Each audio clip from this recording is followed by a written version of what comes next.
皆さんこんにちは。ဒီနေ့မှာတော့ဗောနော်ဒီဗီဒီယိုလေးမှာတော့ဂျပန်စာအရေးရှင်းစစ်လို့ရတဲ့စောင်းမွဲတွေအကြောင်းပြပြချင်ပါတယ်။အဲ့တော့ဒီမှာတော့ကျွန်တော်ဗောနော်စောင်းမွဲစစ်လို့ရတဲ့ဒီအရေးရှင်းစစ်လို့ရတဲ့စောင်းမွဲ၃မျိုးအကြောင်းပြပြပေးမယ်။ပထမတစ်ခုကတော့ JLPT ဗောနော်။နောက်တစ်ခုက NetDesk နောက်တစ်ခုက JFT ဗောနော်။ဒါကတော့ကျွန်တော်ဂျပန်သွားဖို့ဆိုရင်ဂျပန်မှာအလုပ်လုပ်ဖို့ဖြစ်ဖြစ်ဗောနော်။ကြောက်တက်ဖို့ပဲဖြစ်ဖြစ်ဒါဒီ၃ခုကတော့အသုံးများဆုံးဗောနော်။တခြားဒီ .j တို့ဘာတို့လည်းဒါရှိသေးတယ်ဗောနော်။အဲ့တော့စောင်းမွဲတွေကတော့အများကြီးရှိတယ်။အဲ့တော့ဒီ၃ခုထဲမှာကျွန်တော်တို့အမြင့်ဆုံးကတော့ JLPT ပေါ့နော် JLPT လက်မှတ်ကင်ထားရဲဆိုလို့ရှိရင်ဒီကမ္ဘာလုံးမှာရှိတဲ့ဒီဂျပန်စာအရေးရှင်းလက်မှတ်ပေါ့နော်ဒါလုံးဝဒီကမ္ဘာလုံးအတိမတ်ပြုတဲ့လက်မှတ်ပေါ့နော်ဒီ JLPT လက်မှတ်ဆိုရင်တော်တော်တန်ဒါအဆင့်ပြေတယ်ပေါ့နော်ဒီအောက်ကလက်မှတ်နှစ်ခုတည်းစလို့ရှိရင်JLPT ရဲ့အခြေခံကတော့Japanese Language Proficiency Test ပေါ့နော်ဂျပန်စာအရေးရှင်းစစ်လို့ရတာ test တွေပေါ့ဒါကတော့မြန်မာပြည်မှာဆိုရင်ဒါ major အဖွဲ့အစည်းကနေစပြီးကျင်းပပေးတယ်ဒါစောင်းမွေးလေးရှိတယ်ပေါ့နော်အဲ့တော့တစ်နှစ်မှာသူ2လရှိတယ်ပေါ့နော်ဇူလိုင်လနဲ့ဒီဇင်ဘာလတွေမှာသူစောင်းမွေးတွေစစ်ပေးတယ်ပေါ့နော်တစ်နှစ်မှာမှ2ခါပဲဖြစ်တယ်ပေါ့နော်အဲ့လိုမျိုးရှိတယ်သူက level အပြည့်ဆိုရင်ကျွန်တော် N5 ကနေ N1 အထိသူဖြည့်လို့ရမယ်ပေါ့နော်ဒါတော့ JLPT စောင်းမွဲပေါ့အဲ့ JLPT စောင်းမွဲဒီ JLPT လက်မှတ်တွေရှိတယ်ဆိုရင်ဥမာအဖြစ်ကျွန်တော်တို့ N4 နဲ့ N4 လက်မှတ်တို့ N5 လက်မှတ်တို့ပေါ့နော် N4 လက်မှတ်တို့ဆိုရင်ဒါ basic level မှာတော်တော်အဆင်ပြေတယ်ပေါ့နော် N4 လက်မှတ်တို့ဒါ training တို့ဘာလို့ ਨੇ သွားမယ်နော်အဲ့လိုမျိုးသွားမယ်လူတွေဆိုရင် N4 လက်မှတ်လောက်ကအဆင်ပြေတယ်ပေါ့အဲ့ N5 တချို့ဆိုရင်ကြောင်းတွေဘာတွေနဲ့သွားမယ်နော်တချို့ training ဆိုရင် N5 လောက်လက်ခံတာတွေရှိအဲ့တော့ N5 တို့ N4 တို့ ਨੇ ဒါလက်မှတ်တွေပေါ့နော်ဒါ JLPT လက်မှတ်နဲ့ဆိုရင်တော်တော်အဆင်ပြေတယ်ပေါ့အဲ့တော့နောက်တစ်ခုကနေနဲ့ကျွန်တော်တို့ကဒါဆိုရင်ကျွန်တော်တို့ JLPT ဆိုရင်ပေါ့နော် JLPT လက်မှတ်ဆိုလို့ရှိရင်ကျွန်တော်တို့အလုံးနဲ့ပဲသွားကြောင်းနဲ့ပဲသွားအဆင်ပြေတယ်ပေါ့နော်အဲ့တော့ NetDesk ကတော့ကျွန်တော်တို့ဒီလိုပဲပေါ့နော် JLPT ဒီလိုပဲအလုပ်ပဲဖြစ်ဖြစ်ကြောင်းနဲ့ပဲဖြစ်ဖြစ်အဆင်ပြေတယ်ပေါ့နော်ဒါပေမဲ့တချို့ကြောင်းနေကြတော့ NetDesk ကိုလက်မခံဘူး JLPT လက်မှတ်မှရမယ်တော့ပေါ့နော်ဒါပေမဲ့ချားပါတယ်ပေါ့နော်အဲ့လိုမျိုးလေးတွေရှိရပေါ့နော်အဲ့လိုမျိုးလေးတွေရှိတယ်ဒါတော့ JLPT ကတော့အကောင်းဆုံးပေါ့အဲ့တော့ NetDesk ကတော့သူကတစ်နှစ်မှာသူက6ကြိမ်ဖြည့်လို့ရတာပေါ့နော်သူက6ကြိမ်သူပေးတယ်မှာကြီးပြီးရင်ကျွန်တော် website လေးတွေပြပေးမယ်နော်အဲ့ NetDesk ကတော့သူက6ကြိမ်ဖြည့်လို့ရတယ်ပေါ့နော်နောက်တစ်ခုသူကတော့ R5 လိုပဲသူက R5 က Q5 နဲ့တူတယ်ပေါ့နော် N1 က Q1 နဲ့တူတယ်ဆိုတော့ဒါ level အဖြစ်5ခုရှိတယ်5ခုဖြည့်လို့ရတယ်ပေါ့ဟိုမှာဒီက N4 level လောက်လေ့လာပြီးွားပြီးတင်ကြားပြီးွားပြီးဆိုလို့ရှိရင်ကျွန်တော် N4 ကဒီ NetDesk ကိုဖြည့်လိုက်တယ်ပေါ့ NetDesk ကိုဖြည့်လဲဒါ Q5 ပေါ့နော်အဲ့ level နဲ့ဖြည့်ရမယ်ပေါ့နော်ဖြည့်လို့ရတယ်ပေါ့အဲ့တော့ JLPT ဥမာအဖြစ်ကျွန်တော်တို့ JLPT ကြမယ်လို့ကိုတားကြီးမဖြည့်နိုင်ဘူးလို့ဘာလို့တချို့ဆိုရင် NetDesk ကိုဝင်ဖြည့်ထားကြတယ်ပေါ့နော်ဖောင်လေးတင်ပြီးတော့ဝင်ဖြည့်ထားကြတာဘာလို့လဲဆိုတော့ JLPT ကကျွန်တော်တို့ဒီအောက်စင်းအောက်လက်မှတ်ထွက်ဖို့အတွက်ကတော့1လခွဲ2လလောက်ထိစောက်ရတယ်ပေါ့နော်အောက်အချုံးတီးဖို့အတွက်အဲ့တော့တို့က1လ2လလောက်ကိုမစောက်ကြတော့ NetDesk ဆောင်မဲ့အတွက်ဖောင်လေးတင်လိုက်တယ်အဲ့တော့ NetDesk ဆောင်မဲ့ကိုဝင်ဖြည့်လိုက်တယ်ပေါ့နော်အဲ့လိုမျိုးတွေတော့ဖြည့်လို့ရတယ်တော့ Neo Attitude Test ဆိုပြီးတော့ရှိတယ်ပေါ့နော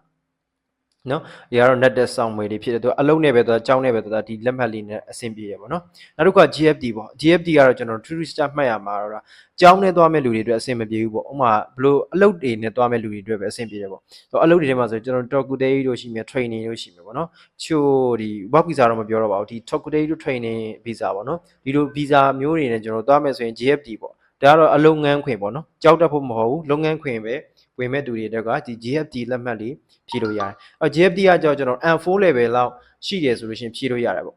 N5 N4 level ပေါ့ N4 level လောက်တင်ပြီးွားလို့ရှိရင်ကျွန်တော် JFT A2 ဆိုတဲ့ဆောင်းမဲလေးကိုဝင်ဖြည့်လိုက်တယ်ဆိုရင်ဒါလက်မှတ်ရတယ်ဆိုရင်ဂျပန်မှာသွားပြီးတော့ဒါအလုပ်လုပ်ရမယ်ပေါ့နော် JFT ဒါအကြောင်းနဲ့သွားမယ်မဟုတ်ဘူးဒါအလုပ်နဲ့အဆင်ပြေတယ်ဒီ JFT level ကလည်းကျွန်တော်တို့အလုပ်အပေါ်မှာလည်းမူတည်သေးရပေါ့နော်အလုပ်က JFT လက်မှတ်ကိုလက်ခံလားပေါ့နော်အဲ့လိုမျိုးတော့ရှိတယ် JLPT ကတော့စဉ်းစားကြရမလို့ JLPT ကတော့အဆင်ပြေတယ်ဘာလာအဆင်ပြေပေါ့နော် GFT ကြတော့ကျွန်တော်ကြောင်းနဲ့သွားမဲ့လူတွေလည်းလုံးဝအဆင်မပြေဘူးပေါ့နော်ဒါအလုပ်အတွက်ပဲအဆင်ပြေမှာဖြစ်ပါတယ်အဲ့တော့ဒီမှာဆိုရင်ကျွန်တော်ပြောပြချင်တာလေးတစ်ခုရှိသေးတယ်ပေါ့နော်အဲ့ဒါကြတော့ဘာကြည့်လဲဆိုလို့ရှိရင်ဒီမှာပေါ့နော်ဒါ website လေးပေါ့ဒါဆိုရင်ကျွန်တော် NetDesk ဆောင်ပဲဖြည့်လို့ရတယ် website ပေါ့သူက NetDesk ရန်ကုန်စင်တာလို့ရှိတယ်ဒီဘက်မှာဆိုရင်ကျွန်တော် NetDesk ဒါလေးဖွင့်လို့မရလို့အဲ့တော့ဒါကတော့ NetDesk ရဲ့ဆောင်းပွဲပေါ့ဒီမှာဆိုရင်သူကြီးညာပေးတယ်ပေါ့နော်ဘယ်နေ့တွေမှာဆောင်းပွဲဖြည့်လို့ရမယ်ပေါ့နော်ဒါလေးတွေဖြည့်ရဒီဘက်ကတော့ကျွန်တော် JFT ပေါ့ JFT ဆောင်းပွဲဆိုလဲဒါ GFT ဆောင်းပွဲအမျိုးအစားတွေပေါ့နော်ဒီမှာဆောင်းပွဲဖြည့်လို့ရတဲ့ပွဲအစီအစဉ်တွေပေါ့နော်ဒီမှာကျွန်တော်တို့ကြည့်လို့ရတယ်ပေါ့အဲ့တော့ဒီမှာ yes way တွေပေါ့နော်ကျွန်တော်တို့ဒါ GFT